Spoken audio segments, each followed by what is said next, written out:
I'm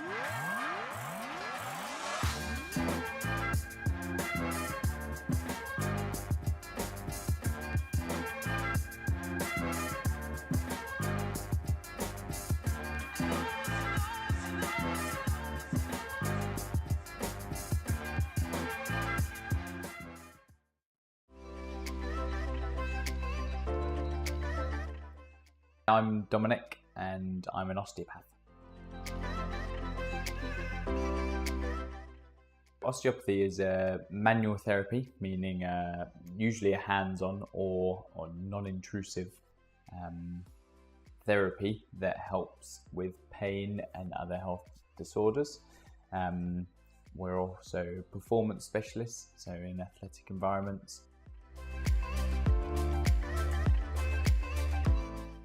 Fundamentally, there's lots of similarities, but if I have to generalize each profession, then chiropractic tend to work to structural symmetry. So they'll use lots of X-rays and assessments to look at spinal health and look at how the body looks rather than anything else as such. And they will use very hands-on treatments most commonly. They do tend to follow quite an Americanized business model, so they'll see patients frequently for very short periods, and it'll be lots of clicking and popping. They're looking for symmetrical symmetry because if you look the same, you're more than likely going to be functioning the same. Osteopathy, on the flip side of that, generally tends to work functionally. So for example, it may not look exactly the same, my shoulder height here, but provided I can do all of the necessary movements in the same way, and then we might not be too bothered, because if you're functional, then usually the structure is going to be relatively similar as well, which, as you can see there, it's just two different principles essentially working to the same framework. Physiotherapy in this country tends to be far more exercise-based medicine rather than hands-on, and again, I'm massively generalizing, but that's just because within the NHS, which is where it's developed the most, it's far easier to quantifiably measure, so you're able to experiment much more easily with exercises and get a set result rather than an individual doing hands-on treatment, because that can vary from practitioner to practitioner so much. And so to make sure they hit the sort of mass population that they are with the NHS, then physiotherapists tend to be a bit more exercise based. But as I said, there's a huge crossover, and I've got plenty of friends that have even studied one and then thought, I would like to learn the principles of the other, and then studied the other. I'm not sure I want to do two dissertations, but there's so much crossover, you can really work quite well alongside.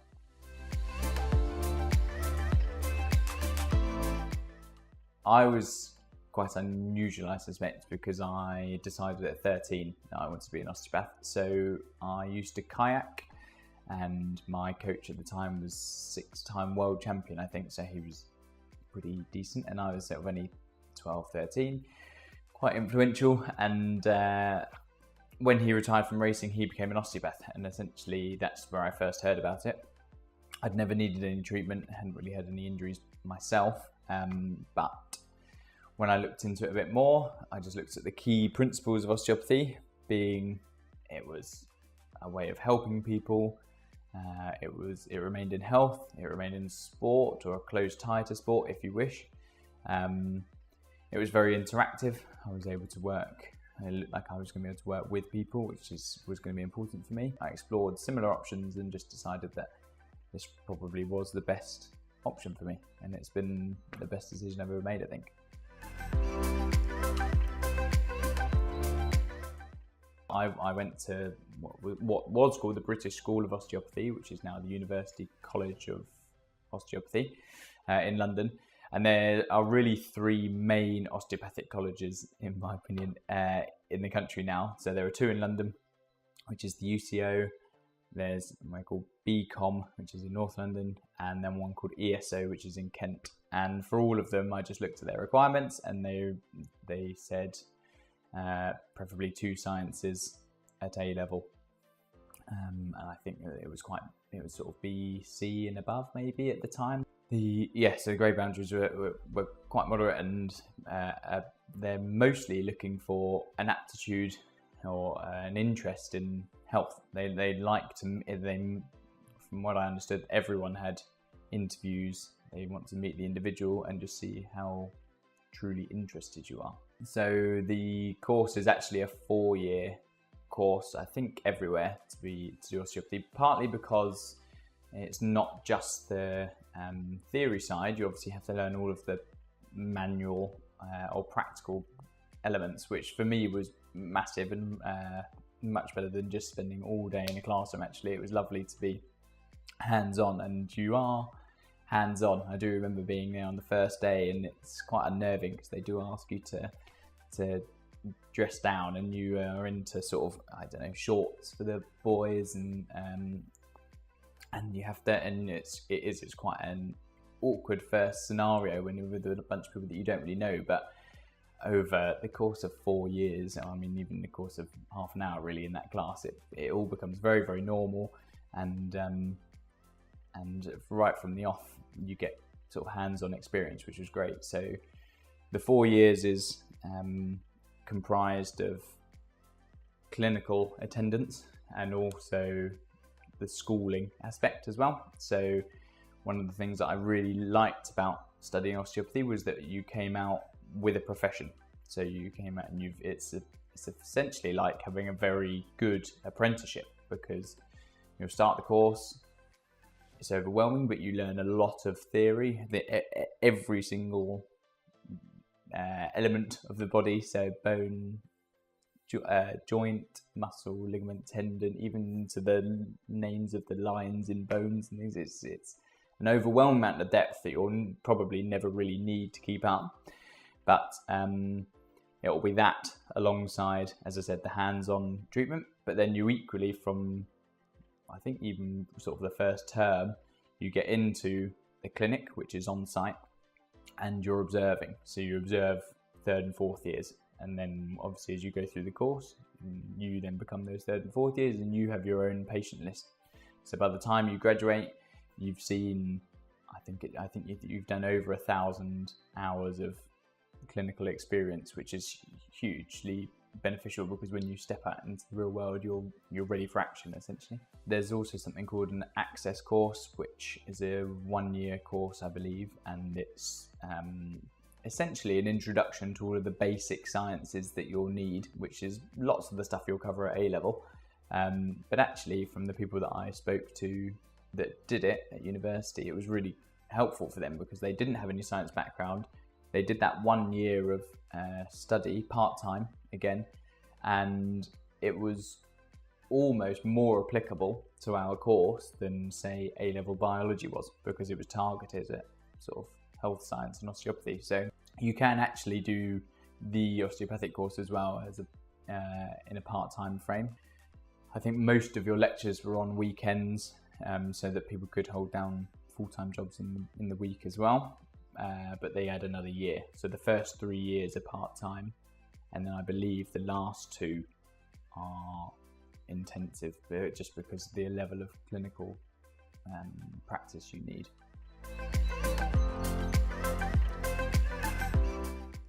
So to be able to call yourself an osteopath, you have to graduate with an osteopathic degree. And when you graduate as an osteopath, you have to be registered with our governing body, which is the GOSC, or the General Osteopathic Council. Annually, there'll be a fee for that.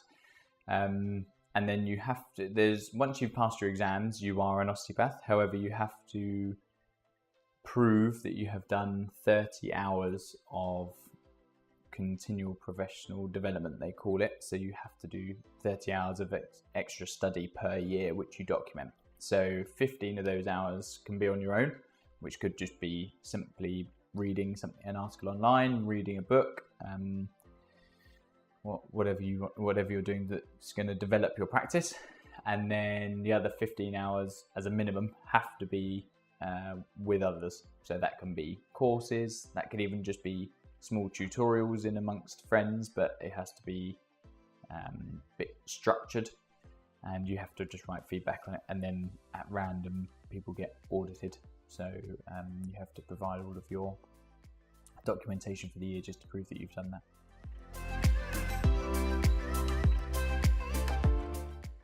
Osteopathy is very much a personal service, I would say, is one of the key things. Most of my patients, I find, have come to me on a word of mouth basis, actually, even though all of the paid marketing that goes out, really people want to hear about somebody that they trust. So being personable is a huge factor.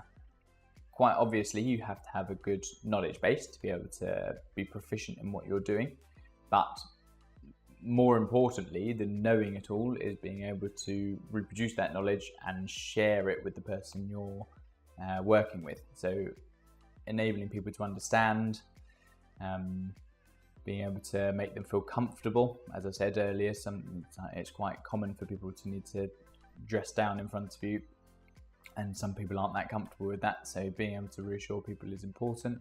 Maintaining good timekeeping can be important because you're operating usually on an appointment basis. Hands-on skills. So one of the things I like about osteopathy is the mixture, and people do work very differently, but I tend to have a really nice balance with physical hand-on treatment. So that might be massage, that might be some of the manipulation we talk about, which can be the clicking and popping, etc. Or balancing that with sort of exercise and movement. And so you're doing observation, treatment, or you may be demonstrating movements. So having a sort of an applicable level of fitness can be quite helpful. But mostly it's all about communication, I would say.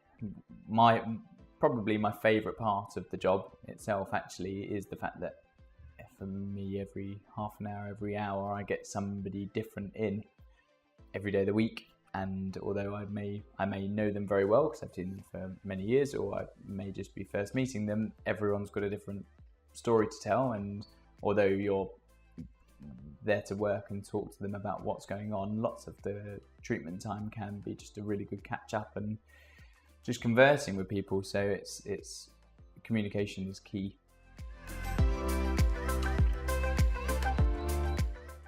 So I progressed from an associate position in lots of practices to setting up on my own, and I chose to set it up alongside. So for example, I worked half the day in one clinic, half the day in the other, and then just for a couple of hours in the late evening, which truth be told is when lots of people are around, had some availability in a room of my own, and just built a very small client base initially from one position. As that got busier, I was able to then reduce the hours I had in the other clinics, or start to use whole days to work on my own. And so I, over time, increased my own list and then decreased the list in the other clinics where I was working. I have other friends who who now have their own practice, who started as an associate in one site, excuse me, and then over time they either had, like, the principal of the practice was retiring or wanted to move on or what have you, and they bought the up and running practice, which is probably a lot easier but requires upfront cost. And so they've essentially just took on an already progressing clinic. And basically the only thing that really changes is you suddenly have a load of responsibility and admin. So osteopathy is better than, I would think, than working maybe in a mainstream corporation like the NHS, where you have to really follow a huge set of guidelines. But there is, as with anything, you're in a medical practice, you have to have a certain level of competence, and so you have to make sure you're filling out notes in a particular way. You have to be hitting certain insurance criterias and be registered with certain governing bodies. As a principal owner, so the position I'm in now, it's my job to get everyone busy. So anyone that's also working alongside me, I need to be trying to get patients to come into the clinic. that can be quite time consuming. But as with anything in modern day now, that's hugely sort of social media focused. Being good about having an email rapport with people. There's some paid marketing in terms of advertisement. I just employ some people to help me with that because I'm rubbish at that bit. I like the osteopathy bit. So just basically the responsibilities change, but equally the finances can change as well, because suddenly you're not having to share so much of your profit each time because it's your own business.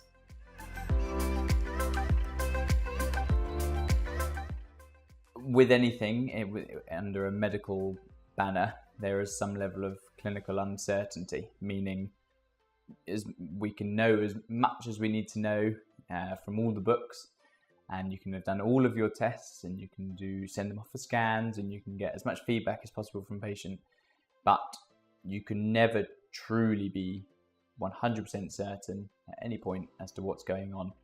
And that can feel very overwhelming, particularly initially when you leave university. It's been very much a structured process. You have to show your workings, a bit like if you're doing a maths paper, show your workings, get to this is my answer, now this is how I'm going to treat it. In practice, that can be a bit more fluid, but learning to understand that there is always going to be an element of clinical uncertainty is important, because you can only treat what's in front of you, essentially.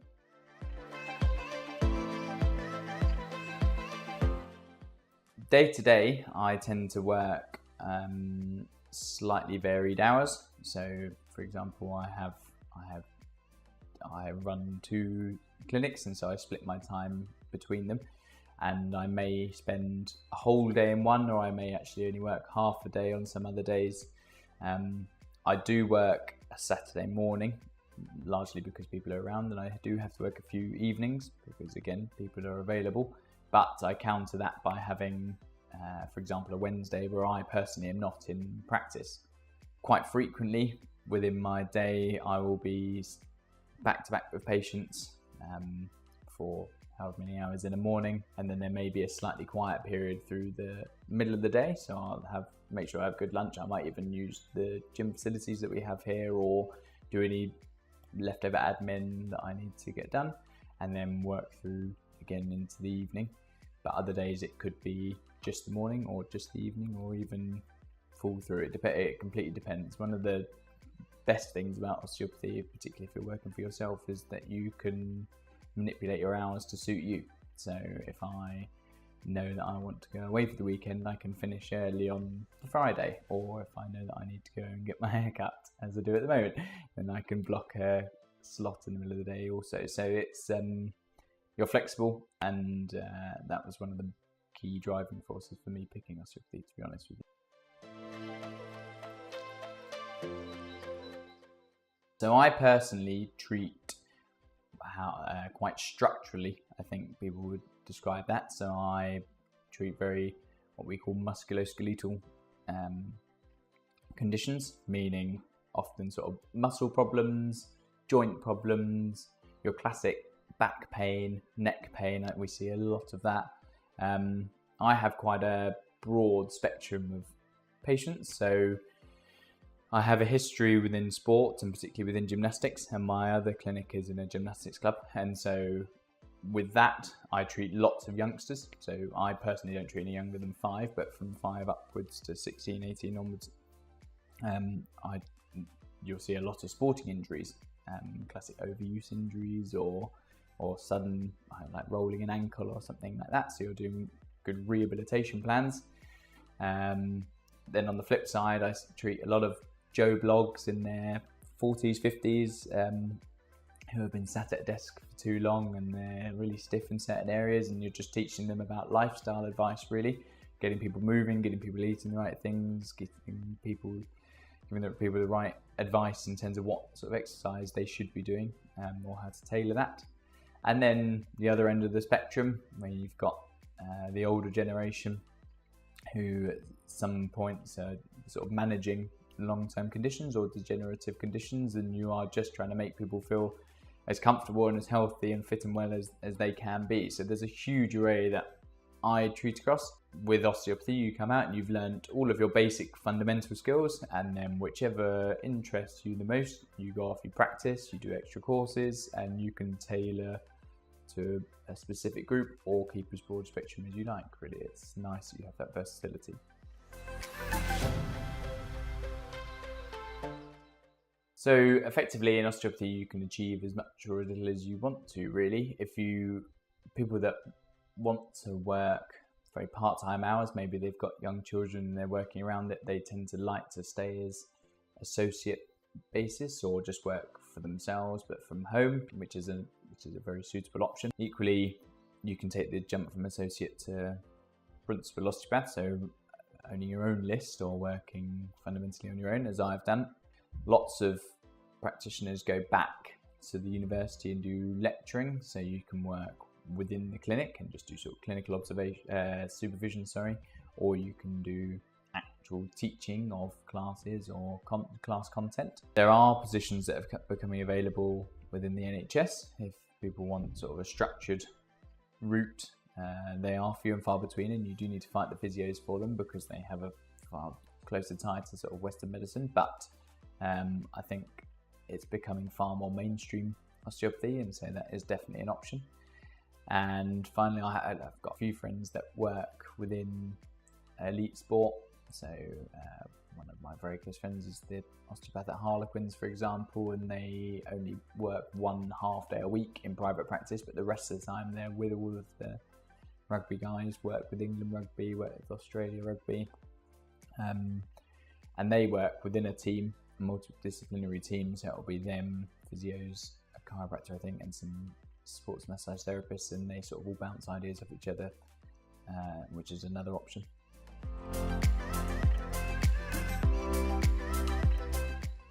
Back at school, I think there's just a lot of pressure on kids to make sure they're hitting the exact exam results they need to be doing, and this is the pathway you need to go through university, and you need to go onto that path.